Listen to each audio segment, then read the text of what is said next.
সামনেই আসছে কালী পুজো।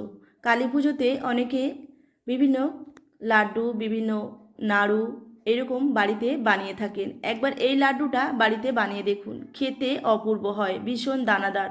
যে কোনো পুজো আচ্ছাতে এই লাড্ডুটা খুব ভালোই চলে। তো নিয়েছি এখানে 1 বাটি সুজি, 1 বাটি বেসন, অল্প জল দিয়ে ডো করে রেখে দিয়েছিলাম। তারপরে হাতের সাহায্যে এরকম লম্বা লম্বা করে 4 চামচ ঘি দিয়ে লালচে বাদামি করে ভেজে তুলে নিলাম। এখানে অল্প একটু ঘি দিয়ে ড্রাই ফ্রুটগুলো ভেজে নিতে হবে, কাজু আর আমন্ড। ওই কড়াইতে 1 বাটি চিনি দিয়ে দিলাম। অল্প একটু জল দিয়ে ঘন চিপচিপে শিরা করে নিতে হবে। শিরাটা হয়ে গেছে, নামিয়ে নিতে হবে। এবার ওইগুলোকে ঠান্ডা করে নিয়েছি, ছোট ছোট টুকরো করে নিয়েছি। এবার দুবার ধরে আমি গুঁড়ো করে নেব অল্প অল্প করে, তাতে গুঁড়োটা ভালোই হবে। তো এইভাবে সব গুঁড়ো আমার হয়ে গেছে। এইবারে দিয়ে দেবো চিনির শিরাটা, ভেজে রাখা বাদাম। খুব ভালো করে হাত দিয়ে মেখে নিতে হবে, আর 1 চামচ ঘি দিয়ে দেবো।